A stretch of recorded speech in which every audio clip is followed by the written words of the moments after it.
Om Swastiastu, Neng Bagus Ceneng Ayu semuanya dimanapun berada. Sampai jumpa lagi dengan Bapak di sini di Abionic Channel. Bapak akan melanjutkan menuturkan babat leluhur Bali, sejarah leluhur di Bali ini yang sangat erat kaitannya dengan kerajaan-kerajaan yang ada di Pulau Jawa. Neng Bagus Ceneng Ayu. Sebelumnya Bapak sudah menceritakan tentang keruntuhan kerajaan Bali atau kerajaan Bedahulu yang rajanya bernama Sri Astasura Ratna Bumipatan. Nah, Neng Bagus Neng. Ketika kerajaan Bedahulu berhasil ditaklukkan oleh Majapahit lewat Krian Pati Gajah Mada yang dibantu oleh para Arya yang kebanyakan keturunan dari Sri Airlangga, maka para Arya ini diberikanlah suatu tanda jasa. Jadi ditempatkan di wilayah-wilayah tertentu di Bali sebagai anglurah atau penguasa wilayah itu. Neng Bagus Neng Ayu, kalau Bapak nggak salah itu, Bapak sudah ceritakan, itu ada belasan dari para Arya yang kebanyakan itu keturunan dari Sri Airlangga. Jadi belasan para Arya itu, yang pertama itu Arya Kanuruhan, itu diletakkan di Tangkas, di desa Tangkas. Nah, kemudian yang kedua Arya Kenceng, itu diletakkan di Kucangan atau Buahan Tabanan. Yang ketiga itu Arya Kutawaringin, diletakkan di Gel-Gel. Yang keempat itu Arya Belog atau Arya Pudak, ditempatkan di Kabekab. Yang kelima itu Arya Blateng, itu diletakkan di Pinate. Yang keenam itu Kiai Arya yang diletakkan di selatan Gunung Agung. Yang ketujuh itu Arya Punta, diletakkan di Mambat. Yang kedelapan Arya Jerudah yang diletakkan di Temukti.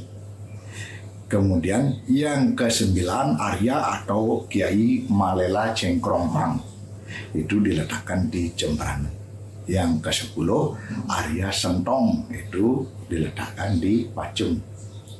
Kemudian yang ke-11 itu Arya Pengalasan. Nah, ini Arya Pengalasan ini selalu berpindah-pindah, tidak menetap tinggalnya. Sebab Arya Pengalasan ini memang pertamanya itu diberi tugas sebagai telik sandi atau sebagai intel kerajaan, sebagai mata-mata kerajaan. Maka itu dia selalu berpindah tempat tinggal.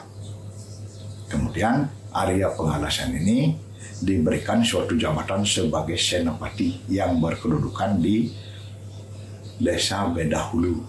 Nah, makanya sampai sekarang keturunan dari Arya Pengalasan ini adalah merupakan pengempon Pura Goa Gajah sebagai objek wisata yang terkenal, ya, yang ada di Kabupaten Gianyar. Nah, Neng Bagus Neng Ayu. Nah, para Arya yang Bapak sudah sebutkan itu, inilah yang disebut dari kedatangan para Arya yang datang pada tahap pertama. Kemudian nanti setelah diletakkan para Arya ini, belasan para Arya di wilayah tertentu di Bali ini, ternyata keamanan Bali belum begitu kondusif. Jadi masih banyak terjadi pemberontakan-pemberontakan yang dilakukan oleh orang Bali Age yang tidak puas dengan kemenangan itu dari Majapahit ini, ya. Nah, sehingga para Arya yang sudah diletakkan ini, belasan para Arya ini merasa kewalahan dan meminta bantuan ke Jawa lagi, ke Majapahit, sehingga Krian Pati Gajah Mada memutuskan untuk mengirim lagi para Arya. Nah, jadi pas waktu dulu itu terjadi pemberontakan yang sangat dahsyat yang dilakukan oleh putra daripada Sri Astasura Ratna Bumi Banten sendiri yang bernama Tokawa dan Makambika. Nah, jadi pemberontakan itu sangat seru dan dibantu oleh orang Bali Age, ya. Nah, sehingga para Arya yang sudah ditempatkan meraih kewalahan kemudian meminta bantuan lagi ke Majapahit. Kemudian Krian Pate Gajah Mada memutuskan untuk mengirim lagi 4 itu para Arya. Nah, kedatangan dari para Arya, keempat para Arya ini yang disebut kedatangan para Arya pada tahap kedua, yaitu terdiri dari 4 para Arya. Yang pertama itu Arya Gajah Para. Kemudian setelah berhasil itu menaklukkan pemberontakan, itu mengatasi pemberontakan yang dilakukan oleh orang Bali Age dan putra daripada Sri Astasura Ratna Bumi Banten ini yang bernama Tokawa dan Makambika. Maka dari itu keempat dari para Arya yang datang pada tahap kedua ini juga diberikan jabatan yang sama seperti para Arya yang sudah datang pada tahap pertama. Juga diletakkan di wilayah-wilayah tertentu di Bali sebagai anglurah. Jadi keempat para Arya yang datang pada tahap kedua ini, yang pertama bernama Arya Gajah Para yang diletakkan di Desa Tianyar. Kemudian Sitan Kaur itu diletakkan di Abian Semal. Kemudian Sitan Sitan Kober itu diletakkan di Pacung. Kemudian Sitan Mundur itu diletakkan di Cacah. Jadi kalau Arya Gajah Para ini sudah keturunan daripada Sri Airlangga. Tetapi Sitan Kaur, Sitan Kober, dan Sitan Mundur ini bukan dari keturunan Sri Airlangga, melainkan keturunan dari bawahan Kerajaan Kediri. Nah, jadi bawahan Kerajaan Kediri itu ada namanya Kerajaan Gegelang, yang rajanya itu bernama Prabu Pranagara. Nah, itu jadi Sitan Kaur, Sitan Kober, Sitan Mundur, nah ini adalah keturunan dari bawahan Kerajaan Kediri, yaitu Kerajaan Gegelang. Yang makanya di Bali ada desa Gegelang. Ya. Nah, itu. Jadi itu Arya, keempat Arya yang datang pada tahap kedua. Nah, neng bagus, neng aja. Nah,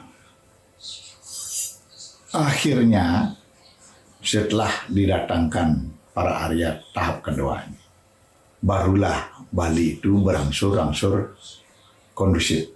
Tetapi belum aman betul ya.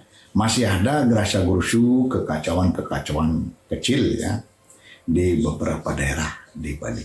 Nah, sehingga itu ada dulu bernama tokoh yang bernama Ki Patihulung alias Empu Jiwaksara.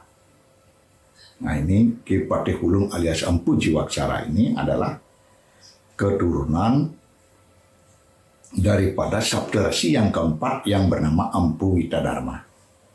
Jadi Empu Witadharma ini juga menurunkan Empu Dwijaksara yang sangat berjasa dulu dalam membangun Pura Panganggih Batur dulu namanya ya, yang sekarang bernama itu Pura Dasar Bugana Gel-Gel. Nah itu ya, kemudian Empu Dwijaksara ini menurunkan Empu Semaranate, kemudian Ki Patih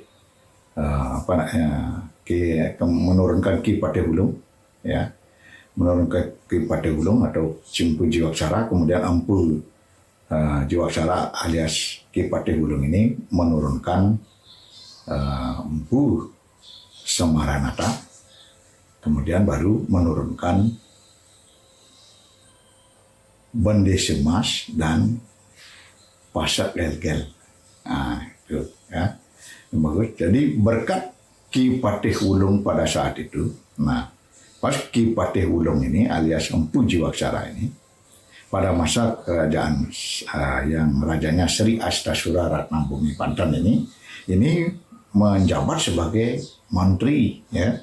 Jadi juga para patih yang jabatannya sangat tinggi juga. Nah, maka dari itu ketika Majapahit mampu menaklukkan kerajaan Bali ini, nah mengapa Ki Patihulung ini tidak dibunuh? Nah, mungkin saja Ki Patihulung ini ada suatu negosiasi politik ya pada saat itu. Mungkin saja Ki Patihulung ini nanti tenaganya masih bisa dipergunakan. Nah, buktinya pas dalam keadaan genting di Bali yang baik kedatangan para Arya pada tahap pertama atau kedua sudah tidak mampu lagi mengendalikan Bali ini. Nah, sehingga Ki Patihulung ini yang masih dianggap oleh orang Bali Age sebagai pemimpin Bali ini merasa was-was ya, dan akhirnya mempunyai gagasan untuk datang ke Jawa. Untuk datang ke Jawa untuk datang ke Majapahit menemui Krian Patih Gajah Mada untuk segera melantik atau untuk segera meletakkan adipati di Bali. Nah, akhirnya datanglah Ki Patihulung ini ke Jawa bersama saudara-saudara Pasak, misalnya seperti Pasak Padang Subadri, ya dulu ikut sama rombongan pergi ke Majapahit dan menyampaikan kepada Krian Patih Gajah Mada tentang situasi Bali pada saat itu. Nah, kemudian Krian Patih Gajah Mada pun memutuskan untuk mengangkat 4 adipati ya sekaligus ya pada saat itu termasuk Bali. Jadi di mana keempat adipati yang akan diangkat ini adalah merupakan keturunan dari Sri Soma Kepaksan atau keturunan dari Danghyang Kepakisan, Empu Baradah. Nah, jadi diangkatlah kalau tidak salah Bapak itu pada tahun 1352 Serempak. Jadi yang pertama itu Sri Juru sebagai Raja Kerajaan Pelambangan. Kemudian yang kedua itu Sri Bima Sakti itu sebagai Adipati Pasuruan. Datu Muter seorang putri sebagai ratu atau sebagai raja di Sumbawa. Kemudian Ide Ketut Kresna Kepakisan sebagai adipati di Bali. Nah, yang bagus nih, Ide Ketut Kresna Kepakisan inilah yang berkedudukan di Samprangan. Ini bergelar nantinya Sri Aji Kresna Kepakisan. Nah, ini yang bagus nih. Nah, sebelumnya itu para Arya yang berjasa sudah juga diangkat seperti Arya Damar itu sudah diangkat sebagai adipati di Palembang pada tahun 1339 Masehi. Kemudian juga Arya Kuda Pangasih itu sebagai adipati di Sumenep, Madura. Nah, yang bagus nih. Nah, jadi Ide Ketut Kresna Kepakisan ketika ditugaskan sebagai adipati di Bali, nah, tentu saja diiringi juga oleh para Arya. Ini para Arya ini keturunan dari Sri Airlangga. Neng bagus, dan juga ada keturunan keturunan dari sebenarnya yang kebanyakan itu keturunan dari Sri Airlangga. Nah, jadi ide Ketut Kresna Kepakisan itu diiringi, kalau Bapak tidak salah itu sekitar ada 5 para Arya, 5 orang Arya. Ya, itu yang mengiringi beliau ke Bali ya. Nah, itu ada juga seorang nahkoda ya, keturunan dari Arya Pemecut. Nah, Arya Pemecut ini juga keturunan dari Sri Airlangga. Nahkoda kapal ya, kemudian yang kalau di Bali sekarang keturunannya itu Bendeke Dalam. Ya, Bendeke Dalam. Nah, itu. Nah, kemudian kelima daripada Arya Adat ini yang mengiringi ide Ketut Kresna Kepakisan yang bergelar Sri Aji Kresna Kepakisan artinya. Ini apa namanya? Kelimanya itu yang pertama bernama Arya Kepakisan. Nah, kemudian berkedudukan di Gel-Gel. Ya. Yang kedua Arya Wangbang Pinatih, yaitu berkedudukan di Pinatih. Nah, di tempat mertuanya dulu Arya Bleteng. Nah, kemudian yang ketiga dan yang keempat yaitu Arya Demong dan Arya Tumenggung itu ditempatkan di Buleleng. Kemudian yang kelima Arya Dalancang yang diletakkan di Desa Kapal. Nah, itulah jadi kelima para Arya yang datang mengiringi dari Sri Aji Kresna Kepakisan, ide Ketut Kresna Kepakisan ini yang disebut para Arya yang datang pada tahap ketiga. Nah, Neng Bagas Neng Ayu. Nah, itu apa namanya sejarah Bali. Neng Bagas Neng Ayu supaya tahu sebab apa namanya sebagai warga yang baik itu akan senantiasa mengenang sejarah leluhurnya. Neng Bagas Neng Ayu, begitu dulu cerita Bapak akan lanjutkan nanti menceritakan mungkin sebelum dari perjalanan Sri Aji Kresna Kepakisan, nanti Bapak akan menceritakan kerajaan lain dulu di Indonesia, misalnya kerajaan Medang, dari manakah sebenarnya asal dari kerajaan Medang. Nah, Bapak tutup dengan Pramu Santi. Om Santi Santi Santi Om. Sampai jumpa.